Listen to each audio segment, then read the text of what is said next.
So, all right, I want to emphasize this with a disclaimer that this was not good in any way. It went way too long. Let's put it this way, Marks. AEW Marks. I will announce this right now. This match sucked. It wasn't good. It wasn't good. Nothing about this was good. I had all the expectations in the world for a 5-star match. I got a -2 stars. Yeah, this sucked me dry. I was bored. I think this was the time when I'm like, this is really boring. It was slow. Everyone agrees. If you look at social media, everyone says everybody match was awful. Terrible. Everybody said it. Everybody said that this match was boring. It was unnecessarily boring. They're like, oh, this is 1983, Greg Valentine, Roddy Piper. This was 30 minutes. That was 16 minutes. If it was that length, I would have been fine. I'm giving this a thumbs down. I'm giving it, I'm not giving it 2 thumbs down. It wasn't that bad, but I'm going to give it a thumbs down too. The expectation did not meet what happened. No, it just didn't. And CM Punk won with that was the other thing. They had like thumbtacks and shit. It's not necessary. It's not. And of course, CM Punk bladed himself like 2 seconds into the It was whole not match. necessary. You don't have to have that much fucking crimson on your fucking face to have a good match. At least that early on, it was not necessary. We'll talk about that when we make this shit majestic again. You but know for how I am God's with sake, hardcore matches. I fucking hate hardcore matches. Right. But it was a Dynamite Diamond ring shot by CM Punk. Once again, adding a gimmick to a gimmick for CM Punk to win. And Wardlow betrayed MJF. Who the fuck cares? Right. Unfortunately, it's like, okay, they're trying to break out Wardlow, which is fine because I like Wardlow. Well, that's fine, but it's just like, who the fuck cares? It was going to happen. Duh, no shit, Sherlock, that was going to happen. Yeah, thumbs down for me. Like, yeah. I couldn't, I was bored. This was a boring, clunky. It was slow. It was slow. Well, because CM Punk lost like half his fucking blood. Probably. All right, Peanut Gallery. Let's make this shit majestic again. I think this is the first time I think that we have to make AEW majestic. Where we actually have a couple of points to talk about and like to really dive deep into it and get into it. So, the problem with this match is everything before it kind of killed the crowd. Now, the crowd was getting back into it. Let me give you a little bit of context as to where I'm coming in from. So I've watched AEW for a couple of years now, and after a certain point in time, you kind of have an idea as to how these matches work. Like you have an idea of like how certain matches are going to go based on what's been happening, right? Am I wrong? No. And so I think what is really killing me right now is that I'm starting to get to that point in AEW where everything is just becoming predictable. Where I kind of know exactly who is going to win what matches at what points in time. Okay, I do understand. I mean, with WWE pay-per-views, I'm like 90% correct as far as like who wins which match because it's so fucking obvious. But the problem is that the predetermined aspect of professional wrestling should not dictate on your perception of the actual thing. Well, it does. That's the problem. That's your problem. Well, I know who is going to win. Enjoy the ride, not the destination. Enjoy the ride, not the destination. And that's the problem here. But you see, I think at that point, if you kind of know if you know who wins, you know how the structure of the match is going to go. But once again, even if you know exactly how it's going to go, enjoy the ride. It's not that I don't enjoy it. It's just that it's so predictable. And here's the thing. It becomes okay, well, this is going to happen, this is going to happen, that's going to happen. You know, I'm going to give you a metaphor that I think will be appropriate for what I'm saying. Look at professional wrestling like going on a roller coaster. you can visually see what's going to happen on the roller coaster. You're going to start from the gate and you're going to end at the gate. The enjoyment comes from going around everything. That's what professional wrestling is. Okay. Look at a play. You know what's going to happen. You know how it's going to end. Enjoy the ride. Let's also talk about the fact that the professional wrestling community on the internet is so toxic. Oh yeah, people were trying to defend like a lot of different things, which was stupid. All right, but, so anyways, let's eviscerate this show. I know, but we wanted to start with this preface, but I'm just letting you know. Yeah. Think of pro wrestling that way. That's why I think I enjoy pro wrestling more than you do, because I'm looking at it that perspective. So when it comes to Adam Cole, I knew that reDRagon was going to interfere. It was stupid. I wouldn't have had them interfere. Now, if they were going to interfere, I would have had them interfere, right? Whatever. But I would have had them been thrown out instead of the hoggly boosh and them moving tables and all this bullshit that they did. Instead of without the referee doing a damn thing. Oh, I know, that was really annoying too. How many times throughout the show did the referee see something happen and fail to do anything about it? Like at least 5 times. Yeah, easily. So these referees are trained by the NFL or something, because these people are fucking blind. They are so blind, awful. and unfortunately, that's the kind of stuff that's going to hurt Hangman Page's title run. It's going to hurt AEW. Yeah, in general. It's going to hurt AEW. It's like you see these guys, and you know it's going to be a good match. Have them have a match. Now, in interference, it does not hurt. I don't need it. Well, it hurt this match. No, it hurt it because they did it like 3 times. Yeah, exactly. Do it once, and then be done. And then have Dark Order come out and do their little snafu and then have them fuck off. I would have been okay with it. But not only did they do the interference, but then they also moved the table. And then they also tried to interfere again until Dark Order came out. That's what happened. They interfered 3 times. Yeah, they did. That's not what you're supposed to do.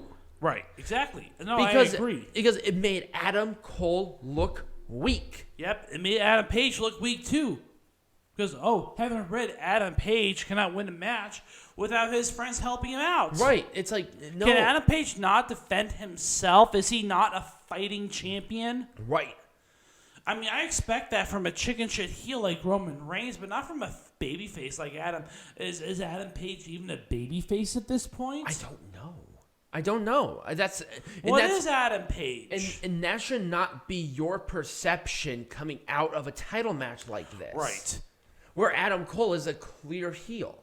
He is. So having his friends come out and help him, that's perfect. Once.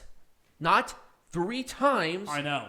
Because the referee saw it all 3 times. Now, if the referee didn't see it, fine.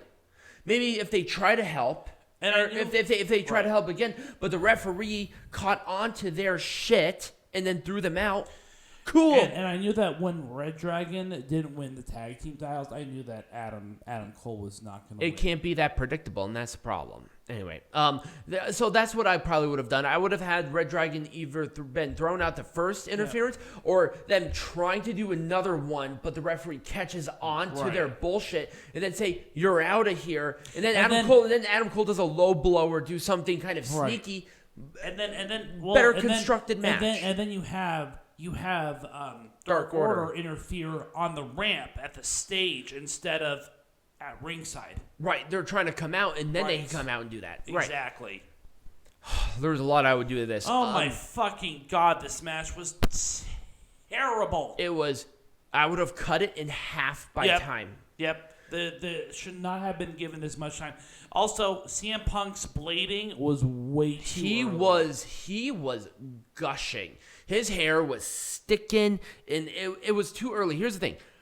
I'm going to say this because I think once again it illustrates my point. It's great to have all this blood. No, it was actually kind of gross.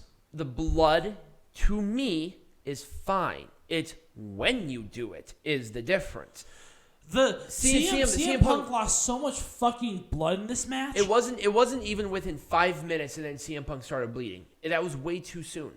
It should be at the very end of the match when somebody starts bleeding. But CM Punk lost so much blood that he couldn't keep himself up. Right. That's now, how bad it was. Now, I want to illustrate an example of blading done right with another match that AEW blading had. is so 1980s, too. Right. Now, keep in mind, there was another one where I think blading was done right within this company. And that was, well, number one, the Moxley-Bryan Danielson match. They did it right. But let's talk about the Cody-Dustin Rhodes match at the first Double or Nothing. Right. Now, did Dustin cut himself too deep? Yes. Yes. But it was more towards the end of the match. There was maybe another, 7 minutes, and then he started gushing blood. But that made sense. Whereas CM Punk did this way too soon, where he was bleeding more than he was not, and that's not what you should do. That's not how it should be. I mean, I personally have a moral obligation towards blading, just in general, because I don't like the practice of blading. If you want to get cut, you're getting cut the hard way. Right, exactly. I mean, that's my point. You shouldn't make yourself cut. That's not... There is a way to There is a better way to do it. There is a way to hit somebody. But anyways, I have a moral obligation towards blading. And I think that you don't have a moral obligation. You have a moral issue with it, because an obligation means that you have a duty or something. So I have a moral issue towards blading, just in general. I don't see. I mean, I understand it. I just don't care. You can have a good match without blood. Of course, AEW. This was a dog collar match. I know, but AEW incels they want blood. This is a dog collar match. They'll never see blood come out of a female in their life. I can Anyway, there was a lot of thing here. Cut it in half. I don't particularly mind the blood. Right. Just do it at the end of the match instead of at the very beginning of the match. Unless a person is bleeding accidentally, right? Then cool, right? Then whatever, right? That's different. Again, interferences ruined this match. Yep, the interferences ruined this match. Britt Baker is more than capable of taking care of herself. She's a big girl. She can take care of herself. She has a doctorate, for God's sake. Like, come on. Well, again, you just have to have these fucking... Also, the orientation of this match was really hurting it, because I think this was right after the dog collar match. Yeah, this was right at... No. Yes, it was right after the dog collar match. So it just really hurt because of the orientation of the matches. Yeah, so this was kind of the sleeper. This was the sleeper. Yep, this was in that a title match should not be a sleeper match. No, it should not. This was awesome. I think this was a perfect placement. It was a good opener. It was bruising, but it wasn't bloody, which I really enjoyed. So because these two definitely had like a blood rivalry. They were like in each other's faces. Mm-hmm. They explained it really well. But they didn't have to bleed in order to tell the story. Now they bruise each other up. Like, they're feeling that tomorrow, especially Eddie Kingston. He had a huge bruise on his eye. Now, of course, we got to talk about the fact that there were some pretty dangerous spots in this match too. Literally, the first move of the pay-per-view was a concussion. Well, he was not concussed. It was really scary. It was the concussion waiting to happen. It was like Madcap Moss landing on his head, but that was a lot scarier. Right, but it was pretty scary. Like, you knew that this not going to be off to a good start. This match set a really high bar for the rest of the show. Did. And I think it kind of spilled into a lot of the other matches because these two had a really good match. I loved this match. But it just set such a weirdly high expectation for me. I liked it. I didn't love it. And the only reason I liked it was because it was actually a good match. What I didn't like about it was, of course, the spots were a little more on the dangerous side. And I know that Chris Jericho and Eddie Kingston can handle it, but it was just like, whoa, let's slow down a little bit because this was the curtain jerker. Maybe you're sitting there saying this was not entirely necessary. Right. I can see that. This was awesome.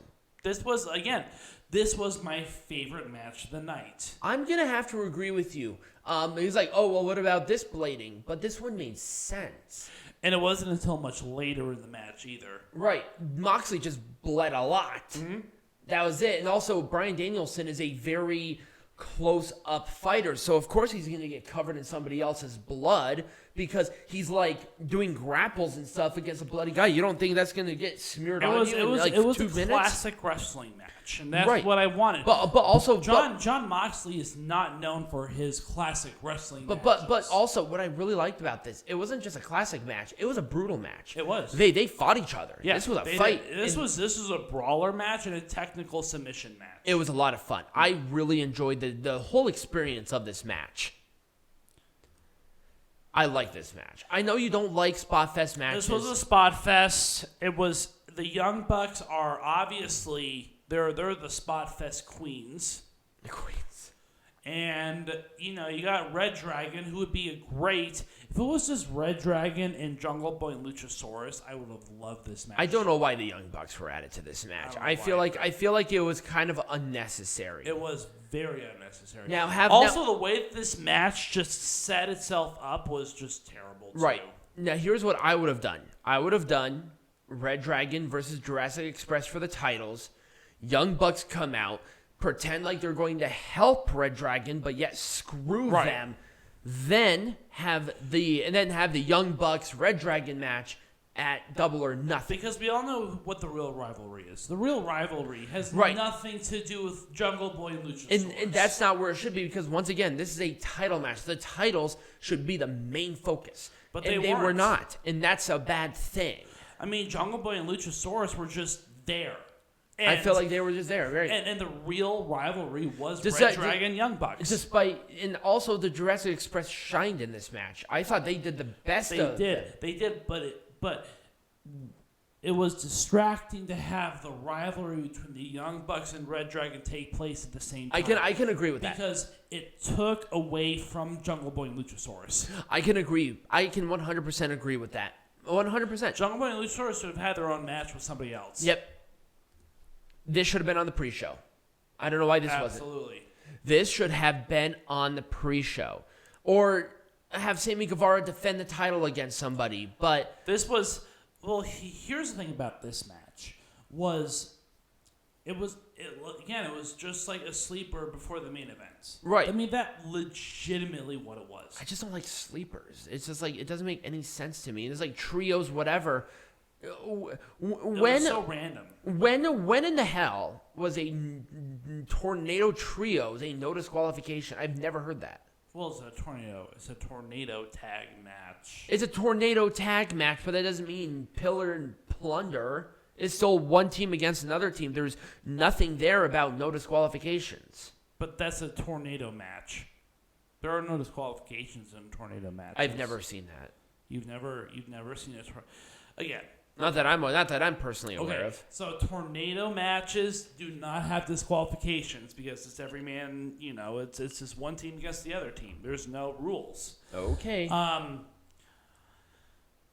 Again, I understand the premise of the match, but here's another thing I want to talk about really quick too. While we're here, is I felt like the promos or the packages for a lot of these matches were not very well thought out. No, I don't think so either. I 100% agree with you. If there's one thing that I can compliment the WWE on, is that they do a very good job presenting a package for a match. AEW used to be really good, but they're getting a little sloppy with it. For some reason, this particular pay-per-views packages for matches was weak. It was so bad. I can agree with that. I 100% agree with that. So the reason I want to bring it up now is because I didn't see the reason for this match. Now, are Darby Allin and Sting like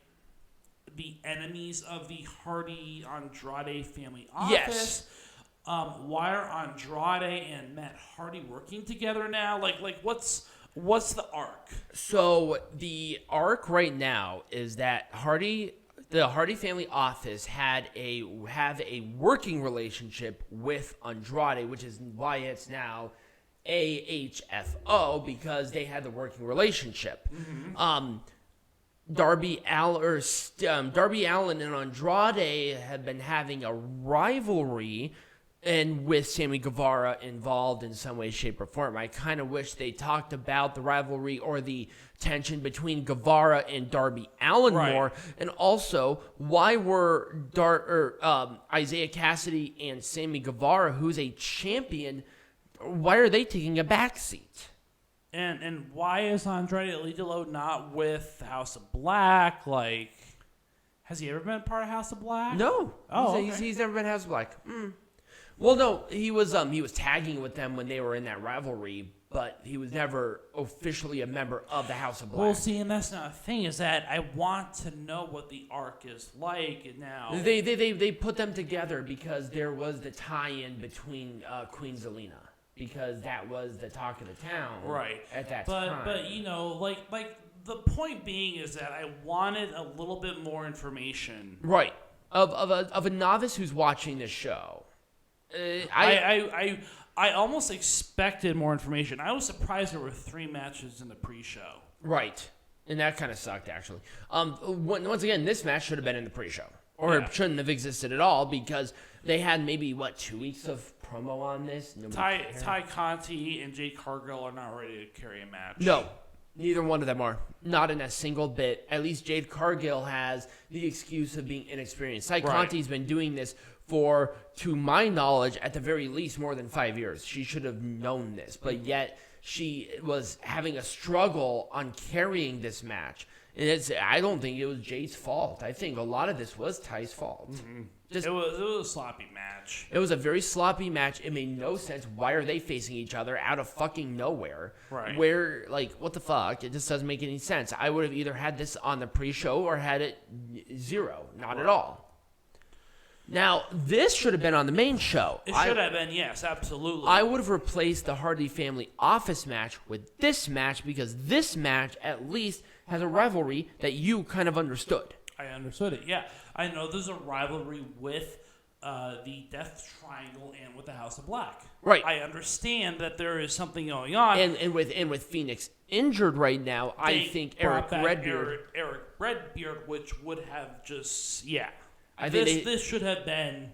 They should have waited until Revolution to say, hey, it's Erick Redbeard, the surprise person. That would have been cool. And I think that would have been a big pop on a show like this.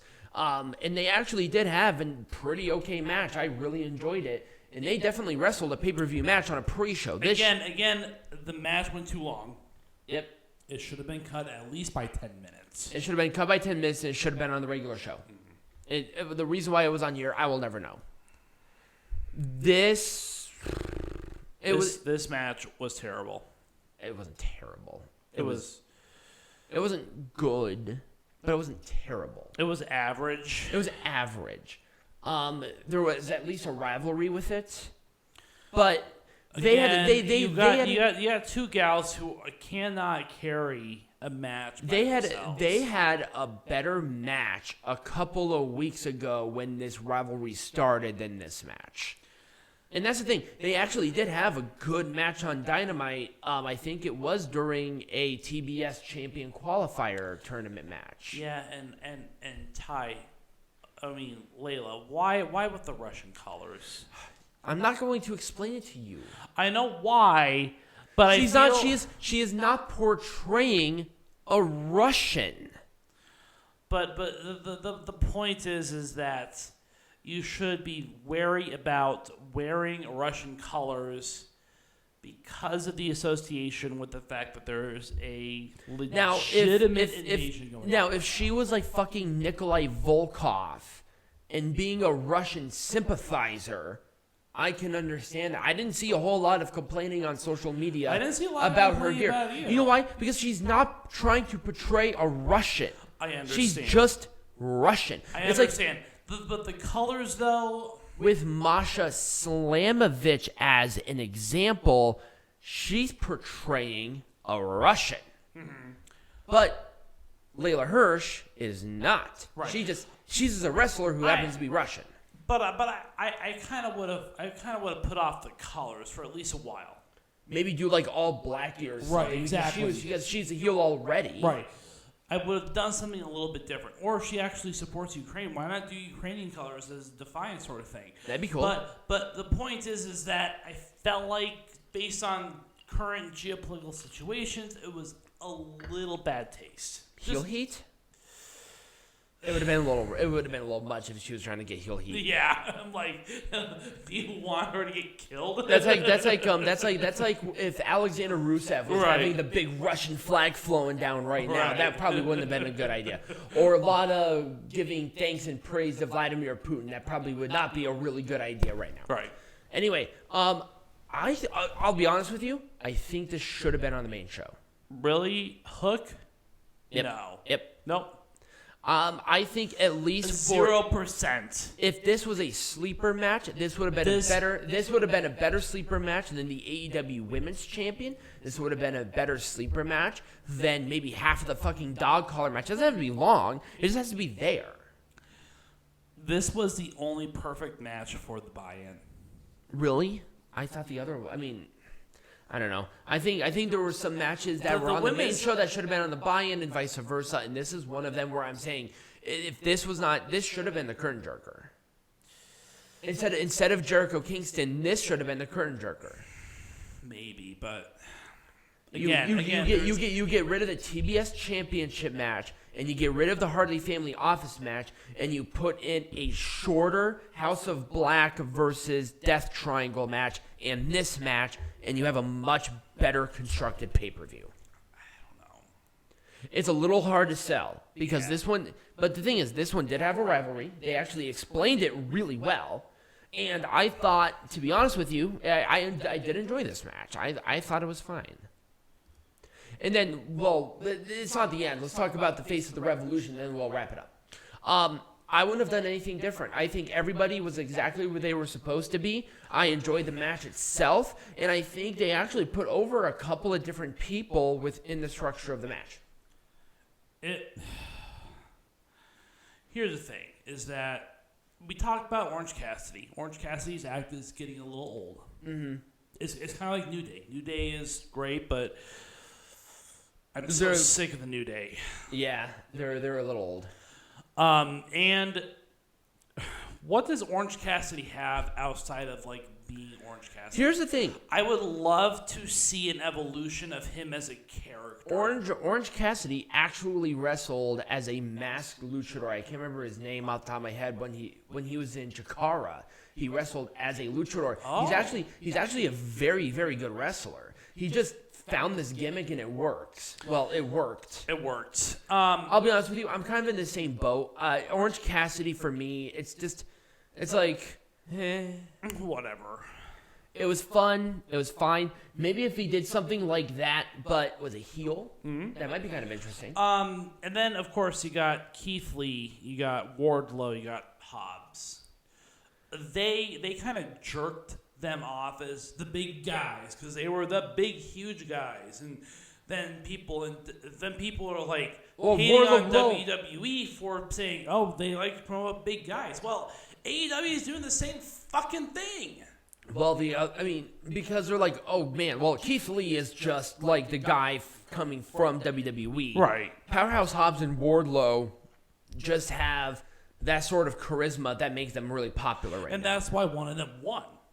Was because Wardlow is they're not promoting Powerhouse Hobbs and Wardlow because they're just big. Right. There's a lot more to Wardlow and Powerhouse Hobbs. There is. They just happen to be young and big. Right. That's it. Exactly. But they're promoting them like, oh, they're the big guys. They're the huge guys. They are the big guys. They are the huge guys, but they're also good. That's the thing. Right. This is not a Lex Luger situation. Right. They're not bad wrestlers. Right. They have charisma. They have presence. They're just wrestlers who happen to be big. They're not big guys who are made as wrestlers. Right. And then you got Christian, and then you got Christian was there to lead the match because he had the experience. And then Ricky Starks was there because they wanted more people on the Team Taz heels. Ricky Austin Theory. Yes, basically. they like to jerk him off. And Orange Cassidy was there because Orange Cassidy, albeit his act getting kind of stale for me, he's still popular. So they wanted him at least on there to get that pop in every single match. I understand why. I do. I'm not going to be too nitpicky about it personally. I wouldn't have changed anybody out of the face of the Revolution ladder match, and I would have done a surprise maybe. I give it a thumbs down. I gave it a thumbs in the middle. But that's probably what I would have done. Overall, I did enjoy the pay-per-view. I did. It was kind of long. Revolution. Okay. It was a little long. People are saying, "Oh my God, it's the greatest thing of all time," right? It's not. 100%. This pay-per-view, because I'm starting to understand the formula of AEW is now starting to become old. No, I've seen AEW do amazing things. And what about the debut with Bryan Danielson and Adam Cole? That was a much different pay-per-view. I enjoyed that one a lot more. By a mile. This one. No, people are enjoying this one a lot more. Really? Mm-hmm. Are they stupid? No, they are. But anyways, the point being is that AEW has found its formula. And I have found the AEW formula. And therefore, I will now start to be a lot more critical of the AEW formula because it is AEW formula. I want AEW to continue to surprise me like they have always done. And I don't want predictability. Can we also put the fucking pay-per-views on Saturday again? Yeah, like, seriously. come on. I understand Sunday pay-per-views and whatever, but for God's sake, don't put on a 5-hour whatever. It's so annoying. WWE's at least been good about keeping it down really short. Mm-hmm. To where they at least end it at like 7:30 instead of 9. But beggars can't be choosers. Ugh. Anyways, Revolution, it was pretty average for me. I'm going to give it a thumbs. I liked it more than I didn't. I'll give it a thumbs up, but that's being nice. Yeah. Yeah, it's AEW is predictable now. Yep. That's it. Right. So, Peanut Gallery, what are we talking about next week? We're not sure. To be determined. To be determined. We'll let you guys know. But if you did enjoy this, remember to like, follow, subscribe, share with all your friends, become a patron. There's going to be a link tree down below. Check everything out. And as always, be majestic.